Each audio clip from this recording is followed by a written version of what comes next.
మీ మోకాల నొప్పులకు ఎటువంటి సర్జరీ లేకుండా ఎపియాన్ పెయిన్ క్లినిక్ అందిస్తున్న అత్యాధునిక చికిత్స. ఇప్పుడు మామూలుగా breakfast, lunch, evening snacks, night dinner ఇలాగ నాలుగు మనం డివైడ్ చేసుకుంటే ఇందులో షుగరు బీపీ ఉన్నవాళ్ళు ఆరోగ్యంగా ఉన్న వాళ్ళ పెద్దగా మనం మాట్లాడక్కర్లేదు. వాళ్ళది మెయింటైన్ చేసుకుంటే డిసిప్లిన్గా ఉంటే సరిపోతుంది. ఆరోగ్యం లేని వాళ్ళు ఎక్కువ మంది ఉన్న అనారోగ్య భారత్లోకి వెళ్తున్నాం కదా మనం. కాబట్టి ఈ షుగర్ వాళ్ళకేమో డయాబెటిక్ వాళ్ళకేమో షుగర్ ఉండకూడదు, బీపీ వాళ్ళకేమో సాల్ట్ ఉండకూడదు. ఆ రెండు ఉన్న వాళ్ళకి సాల్ట్ షుగర్ రెండు ఉండకూడదు. ఎలా మరి దాన్ని ఎలా మెయింటైన్ చేసుకోవాలి? దీన్ని ఏంటంటే anything in moderation is okay అండి.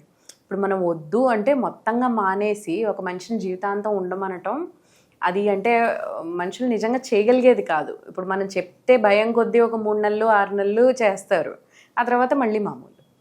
కాబట్టి నేను యూజువల్గా అందరికీ చెప్పేది ఏంటంటే తగ్గించుకోండి. మీరు మొత్తంగా మానేయమని మిమ్మల్ని ఎవ్వరూ చెప్పట్లేదు.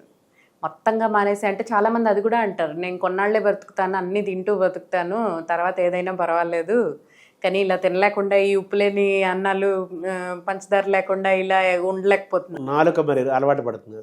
అది సో ఏదైనా ఏంటంటే మోడరేషన్లో ఉంచుకోండి, దానివల్ల నష్టం లేదు. ఉప్పు మానేయమన్నారు కదా అని ఉప్పు మానేసి ఎవరు అసలు మనం భోజనం అనేది ఇంపార్టెంటే అండ్ మనం భోజనం చేయలేము.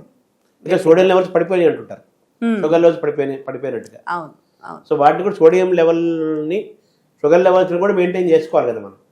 బేసిక్గా ఏంటంటే మనం ఏదైనా ఒక లైఫ్ స్టైల్ని మార్చుకుంటున్నాం అంటే అది మనం జీవితాంతం పాటించేటట్టుగా ఉండాలి, పాటించగలిగేటట్టుగా ఉండాలి. అంతే తప్ప ఇప్పుడు డాక్టర్ చెప్పారు షుగర్ ఎక్కువైపోయిందని నేను షుగర్ మానేశాను, నేను అన్నం తినడం మానేశాను అంటారు చాలామంది.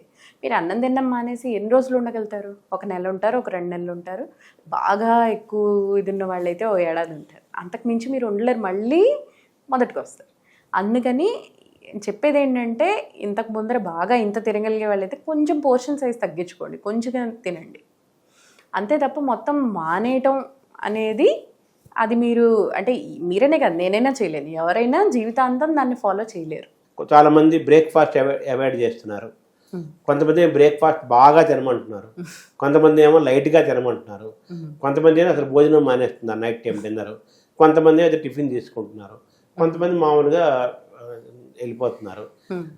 ఈ డాక్టర్స్ కానీ న్యూట్రిషనిస్ట్ కానీ రకరకాలుగా కన్ఫ్యూజ్ చేస్తున్నారు. దీంట్లో ఒక మెయిన్ ముఖ్యమైన ఇదేంటంటే ఎందుకు అంత కన్ఫ్యూజన్ వస్తుందంటే ఇప్పుడు ఒక్కొక్కరి శరీరం ఒక్కొక్క తీరులో ఉంటుంది, ఒక్కొక్కరికి అలవాటు అయిపోయినది ఒక్కొక్క తీరులో ఉంటుంది. ఇప్పుడు కొంతమందికి అన్నం తింటే కానీ నిద్ర పట్టదు, అలాంటి వాళ్ళని పాపం అన్నం మానేయమని మనం చెప్పి అంటే అది వాళ్ళు ఎక్కువ పాటించలేరు, వాళ్ళు ఫీల్ అంటారు దానికి స్టిక్ అవ్వలేరు, ఉసురోమంటూ వీక్గా ఉంటారు ఆ రోజంతా.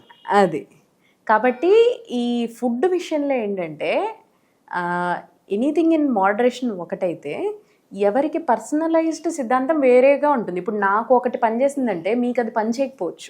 మీ శరీరం వేరు, మీ తత్వం వేరు, మీ రిక్వైర్మెంట్స్ వేరు, మీరున్న సిట్యుయేషన్ వేరు.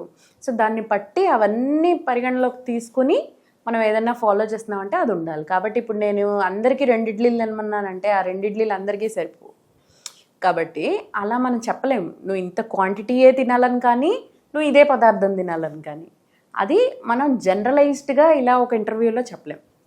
సో అది మనిషిని బట్టి, వాళ్ళ వయసుని బట్టి, వాళ్ళకున్న వేరే ప్రాబ్లమ్స్ ఏంటని దాన్ని బట్టి, వాళ్ళకున్న ఫుడ్ రిలేటెడ్ సెంటిమెంట్స్ ఏంటని దాన్ని బట్టి, వాళ్ళు మామూలుగా ఇంట్లో తినేది ఏంటి అన్న దాన్ని బట్టి రకరకాల వాటిని దృష్టిలో పెట్టుకుని మనం డిసైడ్ చేసుకోవాల్సి ఉంటుంది. సో మన కొలెస్ట్రాల్ని వినన్నదిగా మెయింటైన్ చేసుకోవటము, అలాగే మన లైఫ్ స్టైల్ని మనం పర్ఫెక్ట్గా డిసిప్లిన్గా సిస్టమ్గా ఉంచుకోవటము, అలాగే మనం తీసుకునే ఆహారము, ఖర్చు పెట్టేది, దాన్ని ఆ క్యాలరీస్ని బ్యాలెన్స్ మెయింటైన్ చేయటము, ఇవన్నీ కూడా కొన్ని టెక్నిక్స్ లేకపోతే కొన్ని సూచనలు. ఇందులో భాగంగా వాకింగ్, తర్వాత అలాగే రన్నింగ్, స్విమ్మింగ్, యోగా, ఇలాగ అనేకం ఉన్నాయి కదా. ది బెస్ట్ ఎక్సర్సైజ్ ఏం సజెస్ట్ చేస్తారు? బెస్ట్ అనేది ఏం లేదండి, ఎవరికి ఏది నచ్చితే అది బెస్ట్. కాకపోతే అందరూ యూనిఫామ్గా చేయగలిగింది వాకింగ్. అయితే ఇప్పుడు నేను స్విమ్మింగ్ అంటే అందరూ చేయలేకపోవచ్చు, పరిగెత్తడం అనేది అందరూ చేయలేకపోవచ్చు, మోకాళ్ళు సహకరించలేకపోవచ్చు, సైక్లింగ్ అయినా కూడా అందరికీ వీలయ్యే పని కాకపోవచ్చు. అయితే వాకింగ్ అనేది ఏంటంటే మన చేతిలో ఉన్న పని, మనం ఎక్కడికో వెళ్ళి చేయక్కర్లేదు, మన ఇంటి చుట్టూ తిరిగినా చాలు. సో అందరూ చేయగలిగిన పని అది కాబట్టి వాకింగ్ని చాలా వరకు అడ్వైస్ చేస్తాము. అండ్ మనం ఏదో అంటే హైఫైగా జిమ్కి వెళ్ళి చేస్తేనే ఎక్సర్సైజ్ చేసినట్టు ఇంట్లో చేస్తే కాదు, అలాగని ఏం లేదు. ఎలాగోలా ముఖ్యమైనది ఏంటంటే శరీరాన్ని కదపటం, మొబిలిటీ. డెఫినెట్గా శరీరము, మనిషి శరీరం అనేది ఒక చోట కూర్చుని ఉండేందుకు చేసినది కాదు. అది మనం అన్ని పార్ట్లని మూవ్ చేస్తున్నప్పుడే, వాటికి సరైన వ్యాయామం దొరికినప్పుడే అవి హెల్తీగా ఉంటాయి. సో మీరు సూచించే ది బెస్ట్ వాకింగ్ టెక్నిక్స్ ఏంటి? బ్రిస్క్ వాక్ అంటారు, తర్వాత మామూలు వాక్ 5/7 అంటారు, అంటే వారంలో 5 రోజులు వాక్ చేయడం, 30 minutes పర్ డే వాక్ అంటారు. ఇలా రకరకాలుగా ఉన్నాయి. అవి కూడా ఐడియల్ వాక్ 1 hour 5 minutes అంటారు, 5 kilometers అంటారు, ఇలా ఉన్నాయి కదా. అంటే మినిమంగా మనం నడవాల్సింది, ఇది మనకి WHO నుండి వచ్చిన గైడ్ లైన్ అండి. అంటే ఈ వారానికి 5 సార్లు కనీసం అరగంట బ్రిస్క్ వాకింగ్, అంటే 150 minutes in week, 150 minutes a week. ఇది మనకి WHO నుండి వచ్చిన గైడ్ లైన్ కాబట్టి దీన్ని వైడ్గా మనం అన్ని చోట్ల చెప్పడం జరుగుతుంది. అయితే ఇదే శిలాశాసనం అనేం లేదు, దాన్ని మన ఇష్టం వచ్చిన బట్టి, మన వీలుని బట్టి ఎలాగైనా చేయొచ్చు. ఇప్పుడు ఈ మధ్యకాలంలో కొత్తగా స్టెప్ కౌంటర్స్ వచ్చాయి. సో ఇప్పుడు మనం రోజుకు 10,000 స్టెప్స్ నడవాలి, 6,000 నడవాలి, 8,000 నడవాలి, ఇన్ని నడిస్తేనే బెనిఫిట్, ఇలా రకరకాలుగా కూడా వచ్చాయి. సో ఏది అదే మనం ఇందాక ముందర మాట్లాడుకున్నట్టే, ప్రతి మనిషికి ఒక టార్గెట్ ఉండదు. ఇప్పుడు ఒక 40 ఏళ్ల యాక్టివ్ పర్సన్కి ఉన్న టార్గెట్ 70 ఏళ్ళ ఆయనకి ఉండదు. సో వాళ్ళ వయసుని బట్టి, వాళ్ళకున్న వేరే ప్రాబ్లమ్స్ని బట్టి వాళ్ళు ఎంత ఎక్సర్సైజ్ చేయగలుగుతారు అన్నది ఉంటుంది. సో ఈ 10,000 అడుగులు తీరి అనేది ఈ మధ్య బాగా పాపులర్ అయింది. అంటే ఆ రోజు మొత్తం మీద ఒకేసారి 10,000 అడుగులు కాకపోయినా న్యాచురల్ గా డిఫరెంట్ సాయంత్రం రైతులు పనుకుంటారు, లెక్క చూసుకునేసరికి 10,000 అడుగులు మనం వేసామా అనేది ఒకటి ఈ మధ్య బాగా వాళ్ళు, అంటే అది సీక్రెట్ కి, అది మీ హెల్త్ కి సీక్రెట్ అన్నట్టుగా దాన్ని ప్రమోట్ చేస్తున్నారు. అది కూడా అన్ని వయసుల వారికి అందరికీ వీలయ్యే పని కాదు. కాకపోతే అందులో ఉన్న జనరల్ ప్రిన్సిపల్ని మనం పట్టుకోవాలి. అంటే మనం ఇంతకు ముందర కొంతమంది ఎలా చెప్తారంటే, మనకి నాకు వాకింగ్కి వెళ్ళడానికి టైం ఉండదు, నాకు 1 గంట 30 గంట వాకింగ్కి వెళ్ళడానికి దొరకదు. అలాంటి వాళ్ళ కోసం వాళ్ళు చెప్పింది ఏంటంటే, మీకు 30 గంట ఒకసారి దొరకకపోవచ్చు, మీకు అప్పుడు ఒక 10 నిమిషాలు, మధ్యాహ్నం ఒక 20 నిమిషాలు ఎంతో కొంత బ్రేక్ దొరుకుతుంది కదా, అప్పుడు నడవండి. రోజు మొత్తం లెక్కేసుకుని 10,000 అడుగులు అని చెప్పారు. అందుకే అది అంటే అందులో ఉన్న సిద్ధాంతం అది. అంటే మీరు సెపరేట్గా వాకింగ్కే 30 గంట అని తీయక్కర్లేదు, మీకు ఎప్పుడు టైం దొరికితే అప్పుడు ఒక 10 నిమిషాలు తీసుకోండి. ఇది WHO దీన్ని ఓకే చేసిందా ఈ 10,000 అడుగులు? లేదండి, లేదు.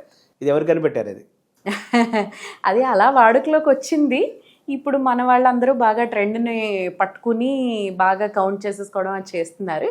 ఇన్ జనరల్ దాని యొక్క సిద్ధాంతాన్ని తీసుకోవాలి ఎప్పుడైనా మనం. ఏంటంటే ఇప్పుడు డెస్క్ జాబ్స్ ఉంటాయి, 24 గంటలు ల్యాప్టాప్ ముందర కూర్చుని ఉంటారు.